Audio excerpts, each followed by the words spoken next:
సాత్వికాన్ని ఎలా చెప్పగలుగుతాం? మనం ఇంకా ఎలా చెప్తున్నామంటే యేసు ప్రభుని చూడంగానే ఆయన సాత్వికుడండి. It is true. అదే I forgot it. Right, sorry అది అక్కడ మర్చిపోయాను. పొద్దుటి రష్లో 49 ఏదో ఉంది. సారీ. ఓకే, ఏంటంట మన సాత్వికాన్ని గురించి ఎవరిని ఎగ్జాంపుల్గా చూపించగలుగుతాము? యేసుప్రభుని చూపెడతాం. యేసుప్రభు చాలా సాత్వికుడండి. మరి మీరండి మనల్ని చూస్తే ఎవరికి అలాగ అనిపించదండి కదండి. మనల్ని చూస్తే ఎవరికి సాత్వికులు అనిపించదు. కొన్నిసార్లు అనిపిస్తుంది. ఎక్కడ అనిపిస్తుందండి? చర్చిలో బుద్ధిగా కూర్చున్నప్పుడు we are like Jesus Christ. Jesus Christ కంటే సూపర్, ఇంకా సూపర్. మనం అలా బాగా మేనేజ్ చేస్తాము. బయటికి వెళ్ళామా బయటికి వెళ్ళామా అస్సలు విషయం ఏంటో కనబడుతుంది. కానీ యేసు ప్రభు నేను అనుకుంటాను ఫ్రమ్ ద బర్త్, లేకపోతే ఆయన ఏమంటారని ఆయన తను ఎరిగినప్పటి నుండి కూడా ఎక్కడ ఒక్క రిమార్క్ కూడా కనిపించలే. ఎక్కడ రిమార్క్ కనపడదు. ఆయన దీనుడుగానే ఎదిగాడు. దీనుడుగానే ఉంటూ అంటాడు, నేను సాత్వికుని, దీన మనసు కలిగిన వాడిని. ఇంకా మనం ఏం చెప్తామంటే సాత్వికం అంటే యేసుప్రభు అండి. మరి మనం ఎప్పుడండి? ఏమంటే ప్రభు చిత్తం ఏంటంట? మనము సాత్వికులంగా మారిపోవాలని కదా. సాత్వికులు ధన్యులు అంటే మనము బ్లెస్డ్ అంటే ఎప్పుడు దీవించబడతామంటే సాత్వికులంగా అయిపోయినప్పుడు. కనుక కనబడే ఫీచర్స్ పక్క మనం చూడంగానే ఎలా కనిపించాలంటే మన లోకానికి సాత్వికులంగానే కనిపించాలి. ఎవరైనా మనతో మాట్లాడటానికి బాబోయ్ ఏమంటది ఆవిడ, ఏమంటాడో ఈయన అన్నట్టు ఉండకూడదట.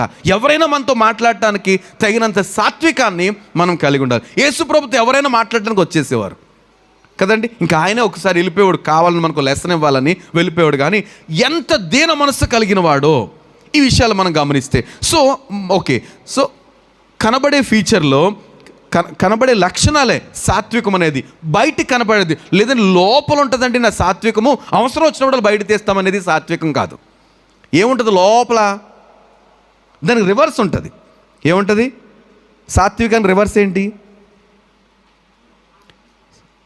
ఆగ్రహము, ఏమండి, రగిలిపోవడము, అసలైన మన పితరుని స్వభావం. ఏ పితరుడైనా మన ఫాదర్ అంటాడు, మీ తండ్రి అంటాడు, మీ తండ్రి మీరు అలా తండ్రి వలె అంటాడు. తండ్రి అంటే ఎవరంటే మన తండ్రి అంటే ఎవరంటే అపవాది. చాలాసార్లు వాడి ఫీచర్స్ బయటకు వచ్చేస్తూ ఉంటాయి మనకి. మనం సహజంగా ప్రయత్నం చేస్తాం. అంటే ఒక స్టోరీ చెప్తారు, అది చిన్న స్టోరీ. ఒకసారి కాకి పావురము, ఇందులో ఏది మంచిది? కాకి పావురము ఏది అందంగా ఉంటుంది, ఏది మంచిది? కాకే పావురమా? పావురం కదా. పావురము చాలా మంచిది కదా. ఎప్పుడైనా దెబ్బలాడుతుందా? ఎప్పుడైనా మనల్ని కరుస్తుందా? కాదు, పట్టుకునేసరి అలాగే ఉంటుంది. కాకి అమ్మా, దాన్ని మనం ఏం చేయక్కర్లేదు, దానికి ఇష్టం లేదు వచ్చి పొడిచి వెళ్ళిపోతుంది. రైట్. అందరూ బ్యాడ్ అంటున్నారంట కాకిని, చాలా bad, you are very bad అంటున్నారంట. కనుక కాకి అనుకుంది, నన్ను అందరూ బ్యాడ్ అంటారు, దీన్ని ఏమి పెంచుకుంటున్నారు. కాకిని పెంచుకున్న ఎవరైనా చూసారు మీరు? పెంచుకోలేదు. కానీ కాకి అనుకుందంటే నేను పావురంలాగా అయిపోవాలి, నన్ను కూడా పెంచుకోవాలి అందరూ. అంటే పావురం ఎక్కడ, కాకి ఎక్కడ? ఏమండి, పావురం ఎక్కడ, కాకి ఎక్కడ? పావురం తినేదేంటి?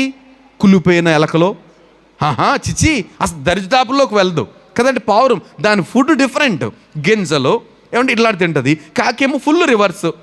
దీనికి ఒక్కరోజు కక్క దొరకకపోతే ఎంత డిస్టర్బ్ అయిపోద్దో మనకులాగా. రైట్. కనుక అస్సలు కాకి పావురానికి పడదు.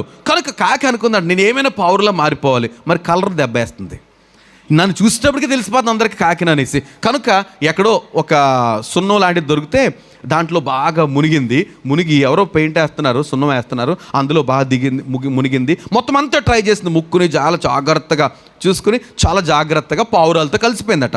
పావురంతో కలిసిపోయింది. వీళ్ళకి అర్థమైపోతుంది ఇదేంటిది చిత్రమైన ఒక పక్షి మనతోటి ఉంది, కానీ వైట్గా ఉంది, మనకలాగా వైట్గా ఉంది. తన ముక్కు చూస్తేనేమో హార్డ్గా ఉంది.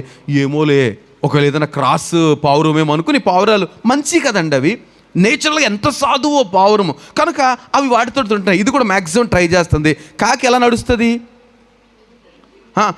ఉరుకుతుంది కదండి, ఉరుకుతుంది. పావురేమో చక్కగా నడుస్తుంది. కనుక నడకను మార్చుకుంది. అమ్మో నేను ఉరకకూడదు, ఉరికితే తెలిసిపోతాను. మ్యాక్సిమం ట్రై చేస్తుంది. ఏమంటే ట్రై చేస్తుంది. సడన్గా అందరూ అనుకుంటున్నారు, అబ్బా కొత్త పావురం వచ్చిందిరా, ఇది పెద్దగా ఉంది, కొంచెం ముక్కు మాత్రం మేనేజ్ చేస్తుంది, వాటి ఇటు పక్కన దాక్కుని మేనేజ్ చేస్తుంది. ఈలోపు వర్షం వచ్చిందంట. ఈలోపు వర్షం వచ్చింది, ఆ సున్నం అంతా కొట్టుకుపోయింది, దాని బండారం బయటపడింది. ఎందుకు చెప్తున్నానంటే మనం చాలాసార్లు అలాగా పైకి తగిలించుకుంటాం మాస్క్. ఎలాగా సాత్వికం మనసు మాస్క్ తగిలించుకుంటాం. అసలు సీన్ వర్షం వస్తుంది, అప్పుడు అర్థమవుతుంది మనం ఏంటో. అమ్మో ఎంతో సాత్వికం అనుకున్నాను, ఇంత భయంకరమా ఏమన్నా ఇంకెంతకాలం ప్రభు అన్నాడు సాత్వికులు ధన్యులు. ఆయన అంటాడు నేను సాత్వికుణ్ణి, దీన మనసు కలిగిన వాడిని. ఇక్కడ ఈరోజు మనం గమనించాల్సిన విషయం ఏంటంటే ఆయన అంటాడు కదా, నేను సాత్వికుణ్ణి, దీన మనసు కలిగిన వాడిని. ఇంకా పైకి వద్దాం ఒకసారి, 28వ వచనం. ప్రయాసపడి భారం మోసుకొనుచున్న సమస్త జనులారా నా యొద్దకు రండి, నేను మీకు విశ్రాంతి కలుగజేస్తున్నాను. ఇది open call for all the people. ప్రపంచం మొత్తం మీద 800 కోట్ల జనాభాకు దేవుడిస్తున్న పిలుపు ఏంటంటే సమస్త జనులారా. ఎవరంట? సమస్త జనులారా నా యొద్దకు రండి, ప్రయాసపడి భారం మోసుకుంటున్నారు, నా దగ్గర రండి, నేను మీకు విశ్రాంతి కలుగు చేస్తాను అంటూ ఆయన వివరణ ఇస్తున్న మాట ఏంటంటే నేను సాత్వికుణ్ణి, దీన మనస్సు కలిగిన వాడిని. రైట్? సో ఏమి సందేహం లేదండి, యేసు ప్రభు సాత్వికుడు, దీన మనస్సు కలిగిన వాడు. సాత్వికుడిని, దీన మనస్సు కలిగిన వాడిని కనుక మీ మీద నా కాడి ఎత్తుకున్న ఎద్ద నేర్చుకోండి. ఇప్పుడు నేను ఇలా ఊహించుకుంటున్నా, యేసు ప్రభు అంటాడు ఒక కాడి ఉంది ఇక్కడ, మనందరి కాడులు ఉన్నాయండి, మనం చాలా కాడి మోసాం మొన్నటి వరకు. కానీ ప్రభు తన కృప చొప్పున ఆ కాడిని విరగొట్టి, అపవాది ఉండేది, మనము అపవాది. ఎలా ఉంటుందండి ఆ పేరు? ఆడేమన్నా దీన మనసు ఉందా? దయగలిగినోడా? వరి క్రూరుడు కదండి, చాలా క్రూరుడు. కనుక చాలా కాలం వరకు ప్రభు దగ్గర రానంత వరకు మనం వాడితో కలిసి కష్టపడితే ఏమంటే తండ్రి బకెట్ మోస్తాడు అనుకోండి, ఆండ్రూ కొంచెం ఎదిగిన తర్వాత తను పట్టుకుంటే ఫీలింగ్ ఏంటంటే నేనే మోసేస్తున్నాను డాడీ అంటాడు. కానీ బరువు అంతా ఎవరు మోస్తారు? తండ్రి మోస్తాడు. అది సాతాను దగ్గర అలా కాదు, వాడేం చేస్తాడు, మోయ్ అనేసి పిల్లోడికి అప్పగించిన పరిస్థితులు మనం అనుభవించాం. కనుక ప్రయాసపడి భారం మోసుకొంటున్న సమస్య, ఎంతో భారాన్ని మోసామండి. కానీ ప్రభు వచ్చి ఆ కాడి విరగొట్టి మనల్ని తేలిక చేశాడు. మనకు తేలిక చేస్తే బరువు దిగిందండి. ప్రభు అన్నాడు రండి, ప్రయాసపడి భారం మోసుకుని ఇప్పుడు విడిచిపెట్టబడి రండి నా దగ్గరికి, నా కాడి ఎత్తుకోండి అంటే ఆ కాడి వదిలిపోయింది మనకి. ఈయన కాడి దగ్గర రావాలి. ఎవరి కాడి దగ్గరికి? ప్రభు కాడి దగ్గరికి. ప్రభు కాడి దగ్గర ఒక ఎద్దులు కాడిని మోయాలంటే, బండి కదండి, బండికి ఎద్దులు 2 ఎద్దులు కాడి మోయాలంటే, ఒక ఎద్దు పెద్దగాను ఒక ఎద్దు చిన్నగా ఉందనుకోండి. ఎద్దుల బండి తెలుసు కదా, మనందరికీ తెలుసు, మనందరికీ తెలుసు. ఎద్దుల బండిలో 2 ఎద్దులు ఎలా ఉండాలి? సమానంగా ఉండాలి. ఒక ఎద్దు పెద్దది, ఒక ఎద్దు పొట్టేది. అంటే ఫ్యామిలీస్లో ఉంటారు పొడవు పొట్టి, అది వేరే విషయం. కానీ ఎద్దులు బండి కట్టేటప్పుడు కాడి కట్టేటప్పుడు మాత్రం 2 ఎద్దులు సమానంగా ఉంటేనే ఆ బండి నడుస్తుంది. ఇప్పుడు ప్రభు అంటున్నాడు రండి నా కాడి మోయండి అంటే ఆయన ఏంటంట ఒక స్టేట్మెంట్ ఇస్తున్నాడు, నేను దీన మనసు కలిగిన వాడిని, సాత్వికుని దీన మనసు కలిగిన వాడిని, రండి నా కాడి ఎత్తుకోండి అంటే మనం ఏం చేయాలి చెప్పండి? మనం ఎలాంటి వాళ్ళు? ఆయనేమో దీన మనసు సాత్వికుడు కనుక ఎలా ఉన్నాడు, మనమేం పొడవుగా నిటారుగా ఉన్నాం. నువ్వు పెడితే ఇలా పెట్టు, నేను మాత్రం వంగను, ఎవరి దగ్గర వంగే పరిస్థితి నాకు లేదు, నేను ఎప్పుడు ఇలాగే ఉంటానంటే బాబు నేను వంగాను అంటాడు ఆయన కదండి. ఎందుకని?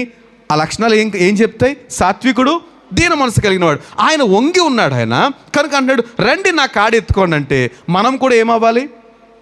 సాత్వికులం అయితేనే ఆ కాడిని మోయటానికి యోగ్యులమండి. సాత్వికం లేకుండా, అంటే ఎంత ఇంపార్టెంట్ విషయం అంటే సాత్వికము. ప్రభుతో కలిసి కాడి మోయాలంటే మనం ఖచ్చితంగా ఏమవ్వాలి? సాత్వికులం అయితే తీరాలి, దీన మనసు అయితే తీరాలి. ఇది క్రైస్తవుడు. అంటే ఈ లోకము ఎవరిని చూస్తుందంటే, ఎవరైతే సాత్వికులు దీన మనసు కలిగిన వాళ్ళని చూసినప్పుడు వీళ్ళు క్రైస్తవులా అని అనాలంట. మనం అలా కాదు, మనం చెప్పుకోవడం ద్వారా క్రైస్తవులు అవుతున్నాం ఏమండి. లేకపోతే మన బయట వేషధారణ బట్టి క్రైస్తవులని అనుకుంటున్నాం. కానీ యాక్చువల్లీ మన బిహేవియర్ ఎలా కనబడుతుంది వాళ్ళకి? వీళ్ళు క్రైస్తవులు కాదేమో కదండి. యేసుప్రభుకి వీళ్ళకి సంబంధం లేదేమో.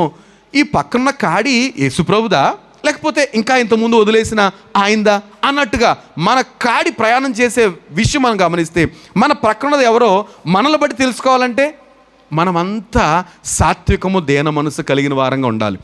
ఏం జరుగుద్దంటే ఈ సాత్వికము దీన మనసు కలిగి ఉంటే ఏమంటే ఎక్కడ ఉన్న మాట కంప్లీట్ చేసి, నేను సాత్వికుడును దీన మనసు గలవాడును కనుక మీ మీద నా కాడి ఎత్తుకొని నా యొద్ద నేర్చుకోండి. నేర్చుకున్న వాళ్ళు ఏం చేస్తారండి? ట్రైనింగ్లు ఏం చేస్తారు? చితక్కొట్టేస్తారా కదండి? ట్రైనింగ్లు ఏం చేస్తారు? ట్రైనింగ్లో చాలా కూల్గానే అన్నీ నేర్పుతారు. నేర్పిన తర్వాత కూడా మనం తప్పటడుగులు వేస్తే పడతాయి దెబ్బలు.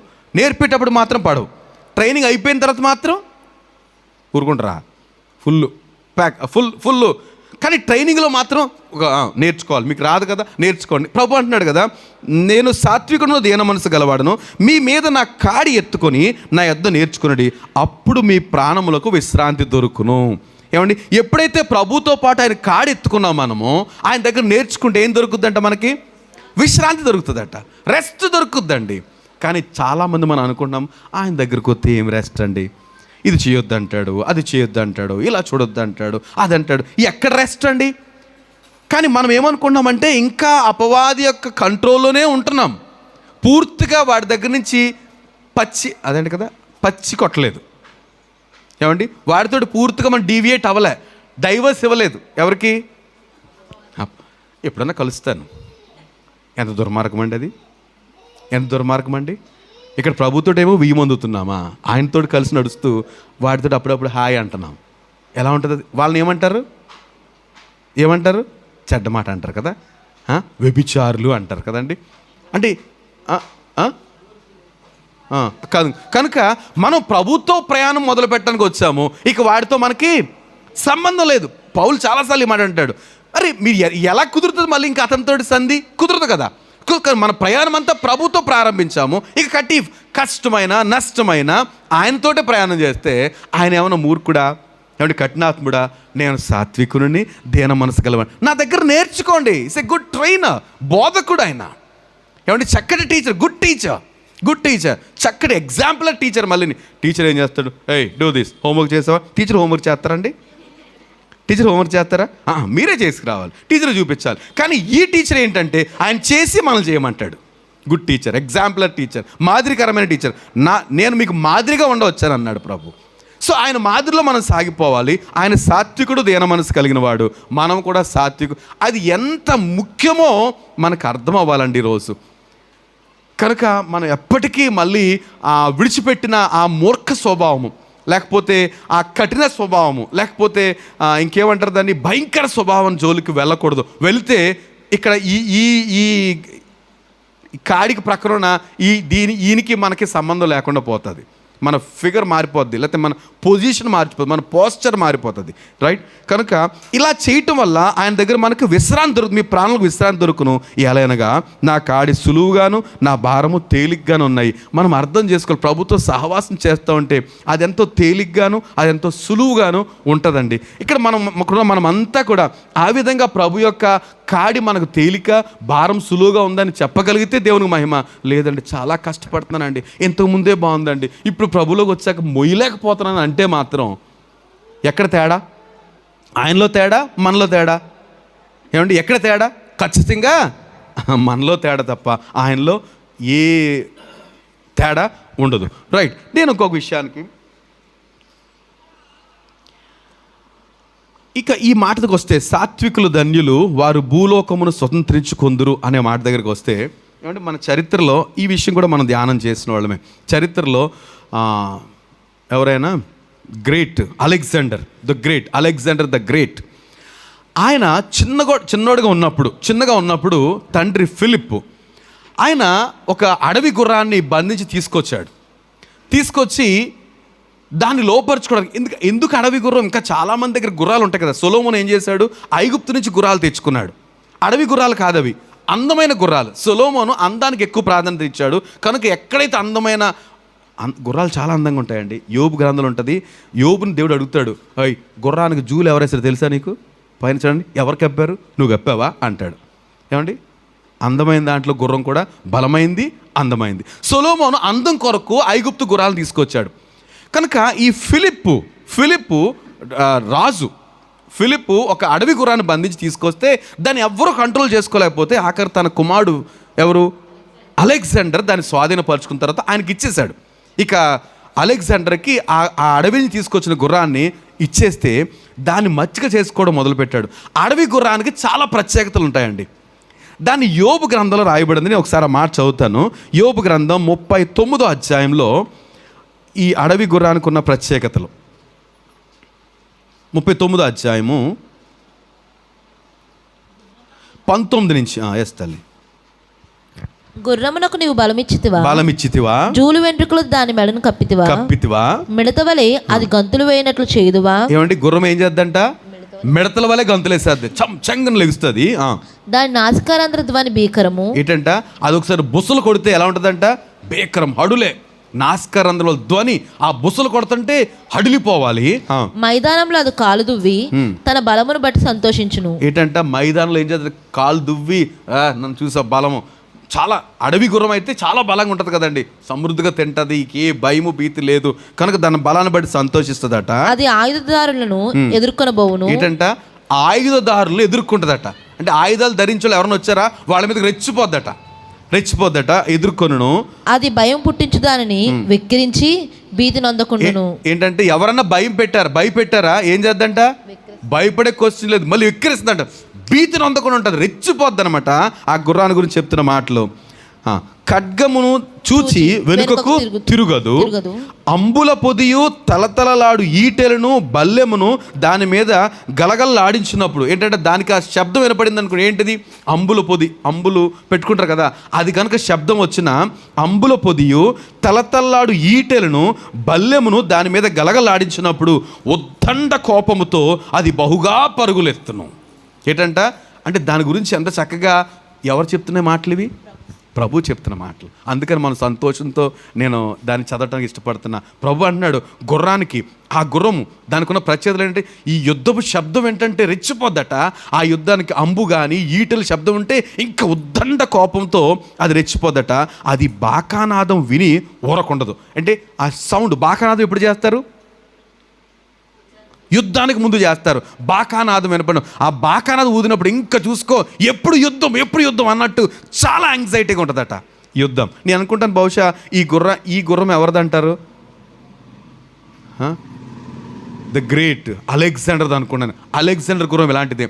తన సక్సెస్కి మంత్రం ఏదంటే గుర్రమేనట. అలెగ్జాండర్ గుర్రం అంత చాకచక్యంగా, యుద్ధం అంటే వాసనతోటి దాని గురించి చాలా చాలా చెప్తారండి. ఎవరి గుర్రం అది? Alexander the great. ప్రపంచాన్ని జయించిన రాజు గురించి మాట్లాడుతున్నా. ప్రపంచాన్ని జయించిన రాజు యొక్క సీక్రెట్ ఏంటంటే తన గుర్రం. అది ఏ గుర్రము? ఎక్కడి నుంచి తెచ్చారు దాన్ని?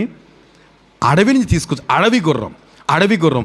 యాక్చువల్గా అడవి గుర్రం ఎవరి మాట వినలేదు, తెచ్చినప్పుడు ఎవరి మాట వినలేదు. కానీ ఈయన ఏం చేశాడు?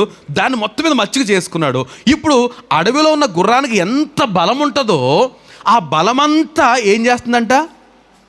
రాజుకు చూపేస్తుంది. రాజు దగ్గర, రాజా నేను నీకు సంపూర్ణంగా లోబడిపోతాను అన్నట్టుగా, పూర్తిగా అంటే తనకు అధికారం ఉంది, స్వేచ్ఛగా తిరగవచ్చు. కానీ ఆ అధికారము స్వేచ్ఛ ఎవరికి అప్పగించింది? ఇప్పుడు రాజుకి అప్పగించేసింది. కనుకనే రాజే అలెగ్జాండర్ ద గ్రేటే మొండోడు, చాలా ధైర్యవంతుడు. ఆయనకి ధైర్యాన్ని ఇంకా చేకూర్చేది ఎవరు? ఆయన పయనిస్తున్న గుర్రం అండి. తన బలం డబల్ అయిపోయింది అనమాట. కనుక ఎన్ని రాజ్యాలు జయించాడో. నేను అంటాను ఏమండి, అంత బలమైన అడవి గుర్రము ఇప్పుడు రాజు దగ్గర ఏమైపోయింది? సాధువు అయిపోయింది. రాజు విషయంలో సాధువు. ట్రై టు అండర్స్టాండ్ మీ. ఏంటంటే ఈ గుర్రం ఎవరి విషయంలో సాధువు? రాజు విషయంలో సాధువు. కానీ యుద్ధం చేయాల్సి వస్తే తిరుగులేదు అసలు. ఆ యుద్ధ శబ్దం వినపడితే రెచ్చిపోయేదట. యుద్ధ వాసన, బాకానాదం వినపడితే ఇక ఊరకుండదట. చదివేసాం మనం మొత్తం అంతాను. ఉద్దండ కోపంతో అది పరుగులెత్తును, అది బాకానాదం విని ఊరకుండదు. బాకానాదం వినినప్పుడెల్లా అది ఆహా అనుకొని దూరం నుండి యుద్ధ వాసనను తెలుసుకొనును. సేనాధిపతుల ఆర్భాటమును, యుద్ధ ఘోషను వినును. ఈ గుర్రాన్ని గురించి చక్కగా ప్రభు మాట్లాడిన మాటలో నాకు అలెగ్జాండర్ ద గ్రేట్ గుర్రాన్ని జ్ఞాపకం వస్తే, ఇంతగా ఆ గుర్రం ఎక్కడంటే అడవి గుర్రానికి ఒక మాటలో చెప్పండి. అడవి గుర్రం అనగానే ఒక మాటలో చెప్పండి. No discipline. అడవి గుర్రానికి డిసిప్లిన్ ఉంటుంది. దాని ఇష్టం, ఎక్కడికి వెళ్ళండి ఎగురుతుంది, ఏం గంతులండి వేస్తుంది, ఎంత బలం చూపించాలని చూపిస్తుంది. కానీ అట్లాంటి ఇండిసిప్లిన్ గుర్రము ఇప్పుడు ఎవరి దగ్గరకు వచ్చాక టోటల్ డిసిప్లిన్ అయిపోయింది? అలెగ్జాండర్ దగ్గరికి వచ్చేటప్పటికి డిసిప్లిన్ అయిపోయింది. ఫర్ యువర్ కైండ్ ఇన్ఫర్మేషన్, మనం ఒకప్పుడు అడవి గుర్రాలమే కదండి. ఇష్టానుసారంగా మనకి ఏది ఇష్టమైతే చూసాం, ఏది ఇష్టమైతే చేసాం, తిరిగాం గాడిదల్లాగా. ఏమండి, ఇష్టానుసారంగా. కానీ ఇప్పుడు ఎవరికి లొంగిపోయాం మనం? ఎవరికి లొంగిపోయాం? ప్రభువుకి. అయ్యా, మీరు నన్ను అధిరోహించండి, నన్ను కంట్రోల్ చేయండి. ఇప్పుడు ఏ విధంగా ఈ గుర్రము అలెగ్జాండర్కి సంపూర్ణంగా లోబడిపోయిందో, ఏమండి, ఆ అడవి గుర్రం సంపూర్ణంగా అలెగ్జాండర్ లోబడిపోయి గొప్ప విజయాలు ఇచ్చిందో, మనము క్రీస్తుకు ఏమైపోవాలట? ఈ అడవి గుర్రలమైన మనము మన అధికారాన్ని ఉపయోగించుకోకుండా పూర్తిగా ప్రభువుకు లోబడిపోతే దేవుడు గొప్ప కార్యాలు చేసేస్తారండి మన ద్వారా. నా పాయింట్ అర్థమైందండి? నేను ఎక్కువ కష్టపడతాను అనిపిస్తుంది మిమ్మల్ని చూస్తుంటే. ఏమండి, మన స్వభావము అడవి స్వభావము, అడవి గుర్రం వంటి స్వభావము. ఇంకా యాక్చువల్గా ఈ దీనత్వం లేదా సాత్వికం అనే మాటకి ప్రయోజ్ అనే గ్రీక్ వర్డ్ అంటే ఏంటంటే అడవి గుర్రాన్ని లొంగ తీసుకోవడం కొరకు ఉపయోగించే వర్డ్ అంటది. ఏది? సాత్వికం అనేది. మనము అడవి గుర్రాలమే. కానీ ప్రభు ఏం చేశాడు? మనల్ని ఏం చేశాడంట? లొంగ తీసుకున్నాడు. కనుక ఒకప్పుడు అలాగే సాత్వికం లేదు, దీనమనసు లేదు, తీ పక్క పెట్టు అన్నవాళ్ళము ఇప్పుడు ఏమైపోవాలి? సాత్వికులు. ఎందుకని? మనల్ని అధిరోహించిన ఆయన ఎవరు? ఆయన సాత్వికుడు, దీన మనస్సు కలిగిన వాడు. ఆయనకిలాగా మనం కూడా ఉండాలట. ఆయన విషయంలో సాత్వికులం అండి. మనం శత్రు విషయంలో లేకపోతే పరిచర్య విషయంలో దేవుని కొరకు గొప్ప కార్యాలు తలపెట్టే ఛాలెంజింగ్ పౌల్లాగా మనం బ్రతకాలి. అప్పుడు దేవునికి మహిమకరంగా ప్రపంచమే ఆశ్చర్యపోయేటంతగా ఈ సాత్వికం వల్ల వచ్చే లాభాలు ఏంటంట? భూలోకమునే స్వతంత్రించుకునే పరిస్థితి అండి. భూలోకాన్ని స్వతంత్రించుకునే పరిస్థితి మనకు కలుగుతుందని మనం గమనిస్తున్నాం. ఏమంటే, నేను ఇంకొక మాట చెప్తున్నా. ఈ మాట సాత్వికులు ధన్యులు, వారు భూలోకమును స్వతంత్రించుకుంటారు అన్నారు కదా.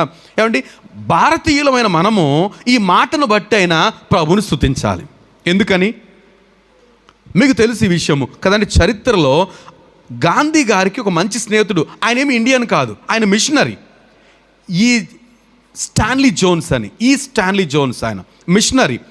ఆయనకి గాంధీ గారికి మంచి ఫ్రెండ్షిప్. నేను రాత్రి కొన్ని చూశాను. నేను ఆయన గురించి చూస్తే కొన్ని ఇద్దరు లెటర్స్ రాసుకున్నారు. చాలా బాగుంది నాకు ఆ రిలేషన్, చాలా డీప్ రిలేషన్ వాళ్ళిద్దరిదని. గాంధీ గారు ఆయన బయోగ్రఫీ రాసుకున్నాడు, నన్ను ఏ ఒక్కరు ఇన్ఫ్లుయెన్స్ చేసినంతగా కంటే ఈ స్టాన్లీ జోన్స్ యేసు ప్రభుని గురించి చాలా ఇన్ఫ్లుయెన్స్ చేశాడు నన్ను అని రాశాడు ఆయన. అంటే గాంధీ గారికి చాలా విషయాలు, is a machinery, good Christian, reverend ఈ స్టాన్లీ జోన్స్ అని రాయబడి ఉంది. ఆయన సేవకుడు, దేవుని సేవకుడు. గాంధీ గారికి తర్వాత స్వాతంత్ర్యంలో కూడా గాంధీ గారికి సపోర్ట్ చేశారని సెకండ్ వరల్డ్ వార్లో ఆయన ఇండియాకి అనుమతి ఇవ్వలేదట. ఏంటది? మనకి ఇండిపెండెన్స్ రావడానికి ఆయన సపోర్ట్ చేశాడనేసి సెకండ్ వరల్డ్ వార్లో ఇండియాకి అలౌ చేయలేదు, తర్వాత మళ్ళీ అలౌ చేశారు అని కొంత ఇన్ఫర్మేషన్ ఉంది. అంటే గాంధీ గారికి ఒక మంచి స్నేహితుడు ఎవరంటే గుడ్ క్రిస్టియన్, దేవుని సేవకుడైన స్టాన్లీ జోన్స్. ఆయన రాసుకున్న విషయం ఏంటంటే, యాక్చువల్గా మన భారతదేశానికి స్వాతంత్రం ఎలా వచ్చిందో మనందరికీ తెలుసు. ఎలా వచ్చిందండి? అనేక మంది ప్రాణ త్యాగాలు చేశారు. ఏం త్యాగం చేసి? కత్తులు లేకపోతే బాణాలు తమ దగ్గర ఉన్న వాటితోటి ఎదుర్కొన్నారు. ఏమంటే చాలామంది పేర్లు చెప్పగలుగుతాం, కానీ వాళ్ళ వల్ల అయ్యిందా?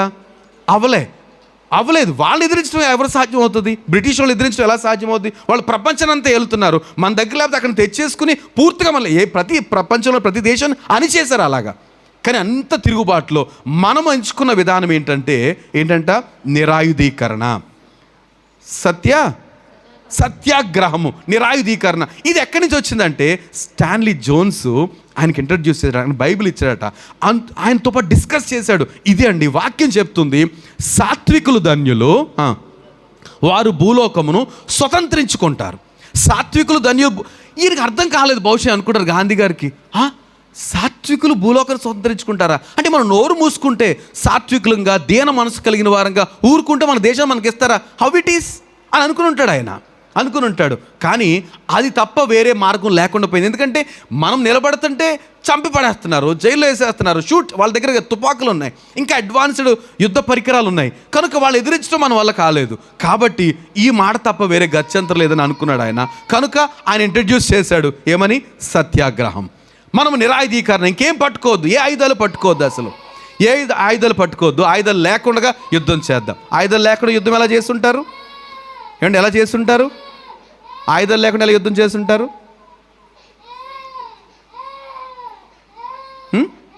ఎలా చేస్తుంటారు? విడిచిపెట్టేశారు. శాంతి సత్యాగ్రహాలు, 4 బ్యాడ్జీలు తగిలించుకున్నారు, పూర్తిగా వెళ్ళిపోవడం. మీరు మా దేశం విడిచిపెట్టేయండి. ఏం మాట్లాడుతున్నారు? చంపేస్తే చంపేసేయండి, అంతే. సత్యాగ్రహం. ఇక ఏమి ఆయుధాలు పట్టుకోము. ఆయుధాలు పట్టుకోకుండా మన మీదకి యుద్ధానికి వస్తే, మన దగ్గర అన్ని ఆయుధాలు ఉండి వాళ్ళేం ఒట్టి చేతులు వస్తే ఎంతకాలం చంపేస్తామండి? ఏం చేస్తాం? చిచ్చి, ఇలాంటి వాళ్ళతో యుద్ధం ఏంటి? ఇలాంటి వాళ్ళతో యుద్ధం ఏంటి? కనుక అసాధ్యం. చిచ్చి, వీళ్ళతో యుద్ధం చేయడం కంటే చిచ్చి మనతో తగ్గ వాళ్ళతో యుద్ధం చేయాలి కదా. గొలియాత్ అలాగే ఫీల్ అయ్యాడు.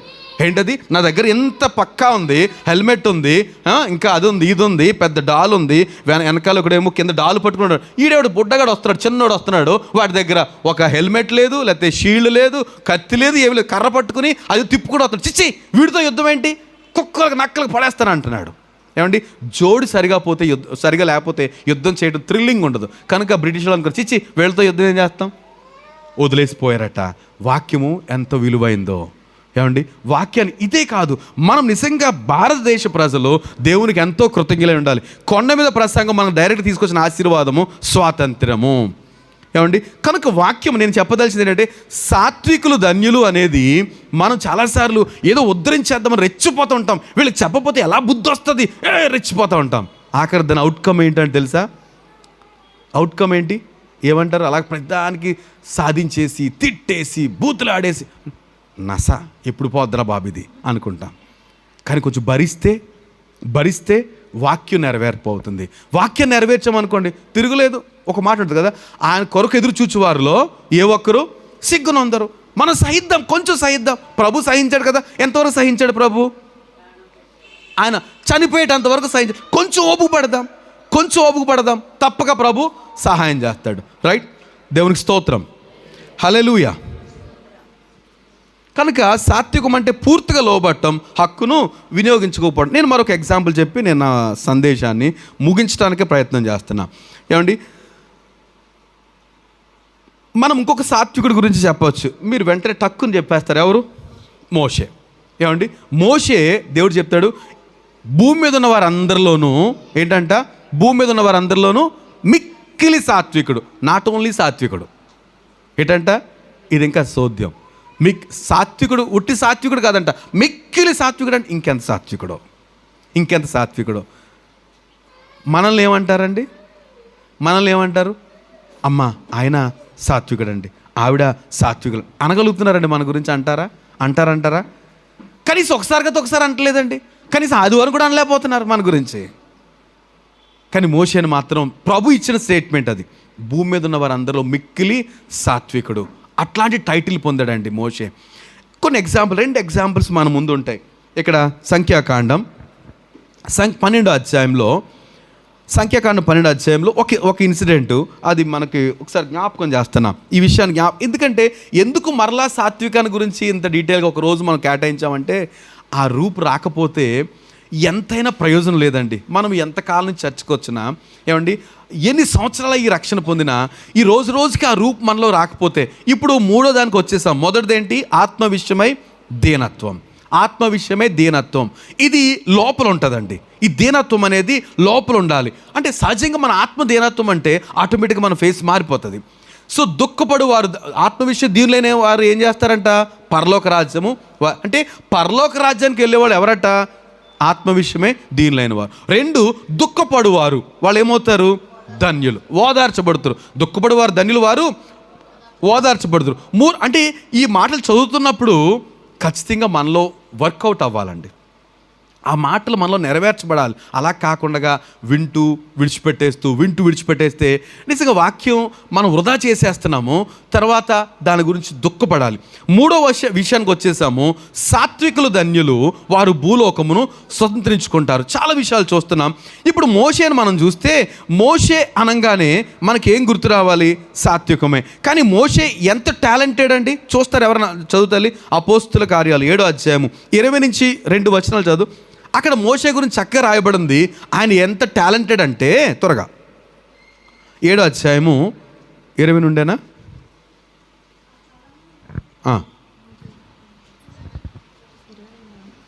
మోషే ఐగుప్తీయుల సకల విద్యలను ఏంటంటే అండి, ఈయన సాత్వికుడు అవడానికి చేతకానుడు కాదు, కదండి. ఏమీ లేనోళ్ళు ఎలా ఉంటారు? ఏమీ లేనమ్మంట అంటారు కదా, ఏమీ లేనమ్మంట అణిగమణిగి ఉంటుందంట. ఈయన ఏమీ లేని అమ్మ కాదు, అవి కాదు, అన్నీ ఉన్నవాడు. ఏంటంట? సకల విద్యలందు అభ్యసించి మాటల యందును కార్యముల యందును ప్రవీణుడట. ఏంటంట? Is very talented. తన మాట టాలెంటెడ్, కార్యాలకు టాలెంటెడ్, అన్ని ఐగుప్తీల అన్ని విద్యలు తెలిసినాడు అంటండి. ఆహా, ఈ ఐగుప్తులో ఏమైతే గొప్ప విద్యలు ఉన్నాయో అవన్నీ అభ్యసించిన వాడు ఎలా ఉంటాడండి? ఎలా ఉంటాడు? అన్నీ తెలిసినవాడు. తనతో మాట్లాడడానికి ఎవరు సాహసం చేయలేరు. ఇంకా ఎంత మైటీ మ్యాన్ అంటే ఒకసారి ఎవరితోటో గొడవ వచ్చింది, వాడు ఇశ్రాయేల్ కొడతాడు అనేసి వాడిని చంపి భూమిలో కుక్కేసాడంట. అప్పుడప్పుడు సినిమాలు చూస్తారంట కదా మనం, హీరో ఏం చేస్తాడంటే హీరో కొడితే వీడు పడి భూమి పగిలిపోయి గాలం తెగిరిపోయి పైకి లెగిసి అది ఉత్తుత్తుకే అది కేవలము అంతే గ్రాఫిక్స్. కానీ మోషే ఒకరిని చంపి ఇసుకలో కూరేశాడట. అంత సమర్థుడు. బాషాను రాజు అని ఓగు, వాడి మంచపు కొలతలు ఇచ్చారు. దినవృత్తాంతాలు లేదు ఏంటది ద్వితీయోపదేశకాండం 3వ అధ్యాయం ఉంటుంది కదా. ఒక రాజు ఓగు, వాడి ఎంత పొడవు ఇవ్వలేదు కానీ వాడు మంచం కొలతలు ఇచ్చాడండి. మన మంచం కొలతలు ఎంతదండి?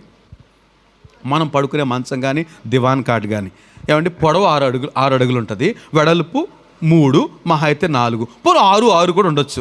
అంటే ఫ్యామిలీ 2-3 చక్కగా 6x6 అంటే చాలా విశాలంగా పిల్లలు, ఇలాంటి పిల్లలు మొత్తం ఫ్యామిలీ అంతా దాని మీద రెస్ట్ తీసుకోవచ్చు.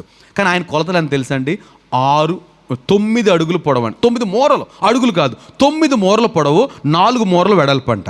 అంటే ఆయన మంచం ఎంత ఉంటుందండి? ఇక్కడి నుంచి ఆ చైర్ వరకు, మీ చైర్ వరకు ఇంత పొడవు, ఇంత వెడల్పు ఉంటుంది. మూరలు, అడుగులు కాదు, మూరలు. 9 మూరల పొడవు, 4 మూరల వెడల్పు. ఎందుకంత పెద్ద మంచం అంటారు? అంత పెద్దోడు, భారీ జైంట్ వాడు. అలాంటి వాడిని చంపేశాడు మోషే. రైట్, ఇంత మైటీ మ్యాన్. ఇలాంటి ఆయనకి ఒకరోజు చిన్న ఇష్యూ వచ్చింది. 12వ అధ్యాయం చదువుతాను. మోషే కూషు దేశపు స్త్రీని పెండ్లి చేసుకుని ఉండేను కనుక అతడు పెండ్లి చేసుకున్న ఆ స్త్రీని బట్టి మిరియాము అహారోలు అతనికి విరోధముగా మాట్లాడిరి. ఏమండి? అతడు చేసుకున్న భార్యను బట్టి ఆయన అక్క, అన్నయ్య, ఎవరు తన ఫ్యామిలీ మెంబర్స్ కొంచెం చులకనగా మాట్లాడారట. ఇంటిలో ఎక్కడ చులకన వచ్చిందండి ఇతనికి? ఇంటిలో చులకన వచ్చింది. ఇంట్లో చులకన వస్తే ఏం చేస్తాడు ఈయన? ఎవరు అసలు? అప్పటికి ప్రయాణాలు ఉన్నారు. ఎక్కడ? మన సంఖ్యాకారణం ప్రయాణమై చాలా కాలం అయింది. ప్రయాణంలో ఉన్నారు, అరణ్యంలో ఉన్నారు. సో దేవుడు ఎన్నో అద్భుతాలు చేస్తున్నాడు. ఐగుప్తును వణికించాడు కదండి మోషే. ఐగుప్తును వణికించాడు. ఎర్ర సముద్రం 2 పాయలు అయిపోయింది. బండ నుంచి నీళ్లు, ఆకాశం నుంచి మన్నా, ఇదంతా జరుగుతుంది. ఇప్పుడు ఇంట్లో గొడవ వచ్చింది. ఏమన్నారంటే వాళ్ళు చులకనగా మాట్లాడితే, ఏంట్రా నువ్వు తను చేసుకున్నావు అనేసి మాట్లాడుతుంటే ఏమండి విరోధంగా మాట్లాడిరి. వారు ఇంకేమన్నారంట? మోషే చేతే మాత్రమే యెహోవా పలికించెనా, ఆయన మా చేతను పలికింపలేదా? ఏమన్నారంటే, నువ్వు ఒక్కడే కాదు లేవోయ్, మేము కూడా పరిచయం చేశాం. ఏంటన్నారు? నువ్వు ఒక్కడే కాదు, దేవుడు అన్నతో మాట్లాడితే నువ్వు చెప్తున్నావు అంటే నిజంగానేనండి. మోషే పరిచయం చేశాడు, అహారోను, మిరియాము దేవుని స్తుతించడంలో వెరీ టాలెంటెడ్. ఆ ఎర్ర సముద్రం చీలినప్పుడు తంబురలు చేతపట్టుకుని స్త్రీలతోటి దేవుని గంభీరంగా స్తుతించిన దాంట్లో మిరియాం ముందుంది. ఏమండి? తర్వాత అహారోనేమో మోషేకి మోషే అహారంతో మాట్లాడితే అహారోన్ వెళ్ళి రాజుతో మాట్లాడేవాడు. అప్పటికి మోషే మాట కొంచెం నత్తిగా మారిపోయింది, ఎందుకో తెలియదు కానీ నాకు. రైట్, ఇలాంటి పరిస్థితి. ఇప్పుడు వాళ్ళిద్దరూ అన్న, అక్క, వీళ్ళిద్దరూ కలిసి మోషేని చులకన చేస్తూ, నీతోటే కాదులే అబ్బాయి, మేము కూడా పరిచయంలో ఉన్నాము అని అంటే మోషే ఏమనాలండి? మోషే ఏమనాలి? నా మాట అర్థమైందా? ఏమీ అనలేదు. వాళ్ళు చాలా చులకనగా మాట్లాడతా, నువ్వు ఒక్కడమేంట్రా, అందరూ మాతో మాట్లాడలేదండి దేవుడు, పెద్ద నువ్వే అన్నట్టు ఏం మాట్లాడతాడు? కూషు దేశపు స్త్రీని పెళ్లి చేసుకుని చులకన చేశారట. చులకన చేస్తే మోషే ఏం మాట్లాడలేదంట. చూడండి, ఆ మాట పలికింపలేదని చెప్పగా యెహోవా ఆ మాట వినెను. ఎవరు విన్నారు? మోషే విన్నాడు, ఏం పట్టించుకోలేదండి. అన్న, అక్క కదా, వాళ్ళే అన్నారు, పోనీ మా అక్క పెద్దోళ్ళు వాళ్ళు అన్నారు, ఏమి పట్టించుకోలేదు. మనమైతే ఊరుకుంటామా? ఉన్నదే అన్నారు. ఉన్నదేమని అన్నారు? కూషు దేశపు స్త్రీని పెళ్లి చేసుకున్నాడట. అందుకు మరి ఆ సందర్భము. తర్వాత నీతోడనేంటి, మాతో కూడా దేవుడు వాడుకున్నాడు, మమ్మల్ని కూడా వాడుకున్నాడు, అది కూడా వాస్తవమే. కానీ వాళ్ళు కొంచెం ఇబ్బంది పడేటట్టుగా చులకన చేశారు మోషే అని. ఈయన ప్రభు దృష్టిలో ఎవరు గొప్పోళ్ళు అండి? వీళ్ళ ముగ్గురులో మనం గమనిస్తే మోషే కదా, మోషేని పిలిచి సరే ఈయన అన్నాడు, నేను నాకు మాటలు సరిగ్గా రావట్లేదు, కొంచెం ఇబ్బంది పడుతున్నా, అత్త వచ్చేది, ఆహారం ఉన్నాడు మీ అన్నయ్య, వాడిని తన పిలు, నువ్వు తనకు చెప్పు, తను వెళ్ళి చెప్తాడు, నువ్వు ఆహారానికి ప్రభువి అంటాడు. మళ్ళీని ఆహారానికి ప్రభు ఎవరంట? మోషే. నువ్వు ఆహారానికి ప్రభు, నువ్వేం చెప్తే అతను వెళ్ళి ఫరోకి చెప్తాడు. ఇలా చెప్పాడు కనుక మోషేకి పరిచయం చేయడానికి వీళ్ళిద్దరు ఉన్నారు. వీళ్ళిద్దరు ఏం చేస్తున్నారు? రివర్స్ చేస్తున్నారు మోషే మీద. ఈయన ఏం మాట్లాడలేదు. కానీ ఎవరు విన్నారంట? దేవుడు విన్నాడట. విని ఇమ్మీడియట్గా కాల్ వచ్చింది. ఏంటి? మీ ముగ్గురు ఏదో ఉండదు కదా, ఏంటది, బాసా ఏదో బిగ్ బాస్లా అంటారు కదా, మీరు ముగ్గురు ఆ రూమ్కి రండి అన్నట్టుగా, మీ ముగ్గురు అక్కడ రండి, దేవుని సన్నిధికి రండి అన్నాడు. ఎవరు ముగ్గురు? మోషే, అహరోను, మిరియాము. ముగ్గురిని రమ్మన్నాడు అర్జెంటుగా. వెళ్ళిపోయారు. ముగ్గురు నిలబడితే ప్రభు అంటాడు అక్కడ, ఏమండి చూడండి, అందరికి ఈ మాటలు చదువుతున్నాను నేను, దయచేసి. యెహోవా మాట వినను, మోషే భూమి మీద ఉన్న వారందరిలో మిక్కిలి సాత్వికుడు. ప్రభు అన్నాడు, మీరు ముగ్గురు ప్రత్యక్ష గుడారంకి రండి అని హఠాత్తుగా మోషే, అహరోను, మిరియాములకు హఠాత్తుగా సడన్గా చెప్పాడు, మీ ముగ్గురు ప్రత్యక్ష గుడారంకి రండి అన్నాడు. ముగ్గురు భయపడుతూ వెళ్ళారు. అప్పుడు యెహోవా మేఘస్తంభంలో దిగి ప్రత్యక్ష గుడారం యొక్క ద్వారం మీద నిలిచి అహరోను, మిరియాములతో, ఆ సన్నివేశం జ్ఞాపకం చేసుకుంటే ఒళ్ళు పులకించిపోతుంది కదండి. మోషేని గురించి అంటున్నాడు. ఆయన దిగి ఆ గుమ్మం దగ్గర నిలబడి మాట్లాడుతున్నాడంట. గుమ్మ దగ్గర ఏమంటున్నాడంట? వారిద్దరు రాగా ఆయన, నా మాట వినుడి, మీలో ప్రవక్త ఉండిన ఎడల యెహోవానగు నేను దర్శనమిచ్చి అతడు నన్ను తెలుసుకున్నట్లు కల్లో అతనికి మాట్లాడుదును. నా సేవకుడైన మోషే అలాంటి వాడు కాదు, అతడు నా ఇల్లంతట్లో నమ్మకమైన వాడు. నేను గూఢభావనలతో కాదు, దర్శనమిచ్చి ముఖాముఖిగా అతనితో మాట్లాడతాను. అతడు యెహోవా స్వరూపం నిదానం చూచును. కాబట్టి నా సేవకుడైన మోషేకు విరోధంగా మాట్లాడటకు మీరు ఎలా భయపడలేదు? వీళ్ళకి భయం లేదు, చిన్నోడే కదా, ఏమండి. నిజంగా అంటే ఇంకొక పాయింట్ మనం గమనించాలి. దీనత్వంతో సాత్వికంతో ఉన్నవారంటే ఎవరికి లోకు అండి? ఎవరికి లోకు? ఇక్కడ ఎవరికి లోకు అయ్యాడు? కుటుంబానికి లోకు అయ్యాడు. ఏముందిలే, వీడు ఏం మాట్లాడ్డు, బహుశా ఇలా కొట్టు కూడా మాట్లాడతారు, ఏం మాట్లాడ్డు కదా. కానీ ఎవరు వింటూ ఉంటారు? మనం కొంచెం ఊహు పట్టాలండి. మనం ఏం చేస్తామంటే ఆయన వినలేదు కానీ అవసరం, నేను విన్నాను అంతే. మనం కొంచెం ఓపికపడితే, కొంచెం కంట్రోల్ చేసుకుంటే గాడ్ కెన్ లిసన్.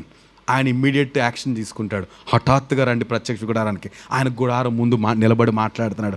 ఎలా తెగించారు మీరు? మోషేకి ఎందుకు భయపడలేదు? అతను ఎంత నమ్మకమైన వాడు, నా ఇల్లంతట్లో నమ్మకమైన వాడు, భూమి మీద ఉన్న వారందరూ సాత్వికుడు, మీరు ఎలా మాట్లాడలేదు?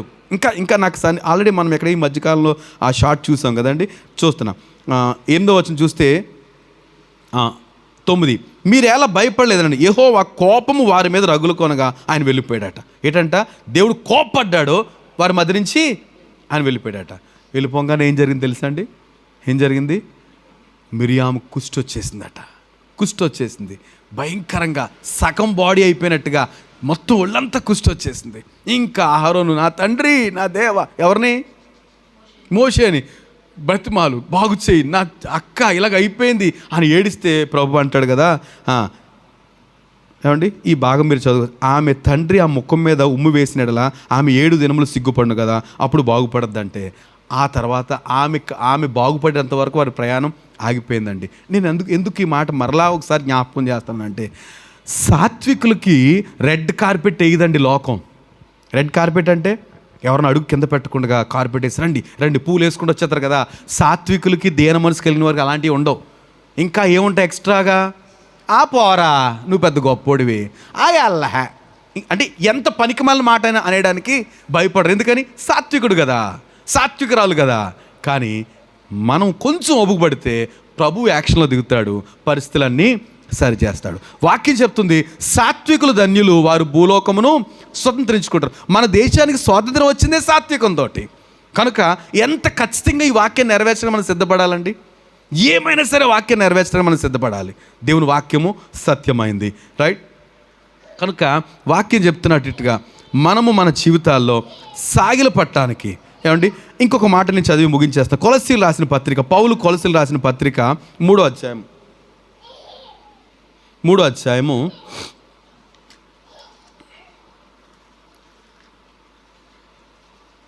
12వ వచనం చదివితే, కాగా రాసిన పత్రిక కొలస్సీ పత్రిక 3వ అధ్యాయం 12వ వచనం. కాగా దయచేసి అందరూ తీస్తే ఇదే చివరి రెఫరెన్స్. కాగా దేవుని చేత ఏర్పరచబడిన వారును పరిశుద్ధులను ప్రియులైన వారికి తగినట్లు, ఏంటంట, దేవుని చేత ఏర్పరచబడిన వారును పరిశుద్ధులను ప్రియులైన వారికి తగినట్టుగా. మనం ఎవరమంటండి? 3 క్వాలిటీస్ చెప్తున్నారు. మనము దేవుని చేత ఏర్పరచబడ్డ వారము, ఇంకా పరిశుద్ధులము, ఇంకా ఒకసారి మనం చెక్ చేసుకోవాలి. నన్నేనా ఈ మాట అంటంట? నన్నేనా? మిమ్మల్నే, మనల్ని ఏమన్నాడు ప్రభు? మీరు దేవుని చేత ఏర్పాటు చేసుకున్నారు. మళ్ళీ ఎవరట? మనము పరిశుద్ధులం. ఇంకోటి ఏంటంట? ప్రియులైన వారు. ఎవరికి ప్రియులైన వారము? దేవునికి స్తోత్రం. ధైర్యం తెచ్చుకుందామండి. అందరూ మనల్ని అసహించుకోవచ్చు, మరేం పర్వాలేదు. మనం ఎవరికి ప్రియులము? దేవునికి ప్రియులము. మనకెవరు ప్రియంగా ఉండాలి? ఎవరు మనకు ప్రియంగా ఉండాలి? ఇంకా ఎవరు మనకు ప్రియంగా ఉండాలి? దేవుని వాక్యం అన్నాను. ఉదయం మనం ఇంత ధ్యానం చేసానమాట. నీ ధర్మశాస్త్రం నాకు ఎంతో ప్రియముగా ఉన్నది. దేవుని వాక్యాన్ని ప్రియంగా ఎంచినా దేవుని ప్రియంగా ఎంచినా ఒకటే కదండి. ఆయనే వాక్యం కనుక. సో దేవుని ప్రియంగా ఎంచి వాక్యాన్ని పట్టించుకోలేదనుకోండి, ఇది ఎక్కడ? అది మ్యాచ్ అవ్వదు.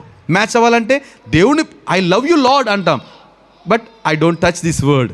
ఇది మ్యాచ్ అవ్వని విషయం. ఐ లవ్ యూ లార్డ్ అంటే దేవానికి స్తోత్రం, నేను ప్రేమిస్తున్నానంటే ఇదిగో నీ వాక్యాన్ని ప్రేమిస్తున్నాను, నీ వాక్యం తరచూ చదువుతాను అర్థం, రైట్? కనుక వాక్యం చెప్తుంది కదా, మనము దేవుని చేత ఏర్పరచబడ్డవారు, ప్రియులము, పరిశుద్ధులము, ప్రియులైన వారికి తగినట్లుగా ఏముండాలట మనకి. మరొకసారి ఈ మాట మీరందరూ మనఃపూర్వకంగా దీన్ని వింటే నేను క్లోజ్ చేసేస్తానండి. ఎలా ఉండాలట క్రైస్తులైన మనం? ఎలా ఉండాలట? జాలిగల మనస్సు ఉండాలట. ఏంటంటండి? జాలిగల మనస్సు ఉండాలట. జాలిగల మనస్సును, ఇక దయాళుత్వము. జాలిగల మనస్సు, దయాళుత్వము, వినయము. ఏమండి అసలు ఎక్కడన్నా మన దరిదాపులో కనపడతాయా? ఉండాలట. జాలిగల మనస్సు, వినయము, దయాళుత్వము, వినయము, ఇక్కడ సాత్వికము. ఇంకోటి ఏంటంట? దీర్ఘశాంతమును ధరించుకొనుడి. జాలిగల మనస్సు, దయాళుత్వం, వినయము, సాత్వికము, దీర్ఘశాంతం. ఈ 5 మనం ఏం చేయాలట? ధరించుకోవాలని. మనం వేసుకున్న షర్టు మీద ఇట్లాంటి షర్ట్ వేసుకోవాలన్నమాట. ఏముండాలి దాని మీద? ఏం కనబడాలి? దయాళుత్వము, జాలిగల మనస్సు, దయాళుత్వము, వినయము, సాత్వికము, దీర్ఘశాంతము. నేను ఈ మాటలు మరొకసారి జ్ఞాపకం చేయాలనుకుంటున్నా. ఒకసారి గమనించండి. ఏంటంట? జాలిగల మనస్సు. జాలిగల మనస్సు అంటే అతనిది చాలా జాలిగల మనసు అండి, ఆవిడది చాలా జాలిగల మనసు అండి అంటూ ఉంటాం కదండి. జాలిగల మనసు మనకు ఉండాలట. ఇంకా దయాళుత్వం అంటే కృపకు జాలి కంటే గొప్పది దయ. దయ అనే మాట గురించి మొన్న ఒక సేవకులు అనగా అది ఫేవర్, గాడ్స్ ఫేవర్ అని అంటారు. అంటే కృప కంటే మించిందనమాట దేవుని ఫేవర్. అలాగా మనం మనుషుల పట్ల ఎలా ఉండాలంటే ఫేవర్గా ఉండాలట. ఫేవర్గా. అప్పుడే కదండి వాళ్ళ పట్ల దయాళుత్వం కలిగి ఉంటే వాళ్ళు చెప్పేదేమైనా వినగలుగుతాము, మన తోచిన సహాయం ఏదైనా చేయగలుగుతాం. దానికంటే ముందు మన ఆలోచనలతోటి మన అవసరాలతో నింపేసుకున్నాం అనుకోండి, ఎదుటోళ్ళ మాట వినలేము.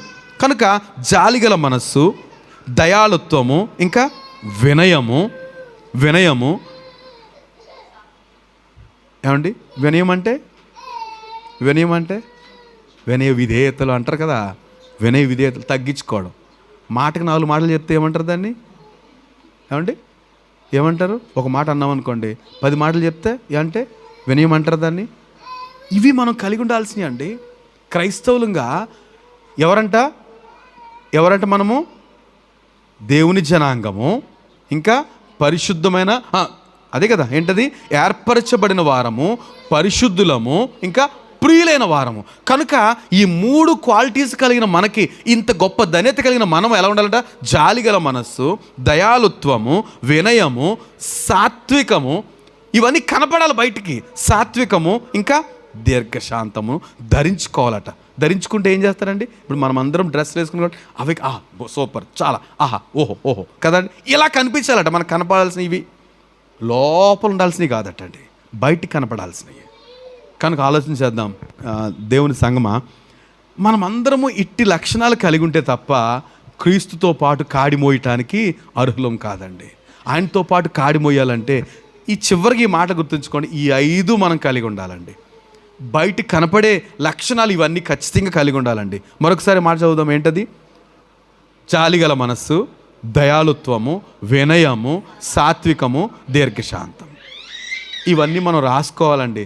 కనీసం ప్రయత్నం చేయాలండి. రెచ్చిపోయామా, అయ్యో ఎక్కడ మిస్ అయిపోయాము కనుక ఇవన్నీ అనుసరించకుండా అబ్బో నేను చాలా క్రైస్తవురాలని అది ఉద్ధరించేస్తానంటే ఎవరికి కావాలి ఇది అని అంటాడు ప్రభు. ఎవరికి కావాలి? మన అసలు ప్రభు దగ్గర రావడానికి అర్హులమే కాదు. ఎందుకని? ఆయనకి మనకి మ్యాచ్ అవ్వదండి. ఎందుకని? ఆయన ఎలాంటోడట? ఈ లక్షణాలు కలిగిన వాడు కదండి. నేను సాత్వికునుండి, దీన మనసు కలిగిన వాడిని, నా దగ్గర కాడెత్తుకోండి అంటే మనకు కూడా ఈ 5 లక్షణాలు కలిగి ఉండాలి. దయచేసి ఈ మాటలు గమనించాలి. దేవుడి మాటలు దీవించిన గాక. ఆమేన్. ప్రార్థన చేద్దాం ఒక నిమిషం.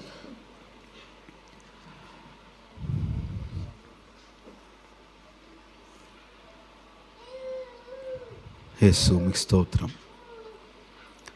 ఒక్క నిమిషం ప్రార్థన చేయండి.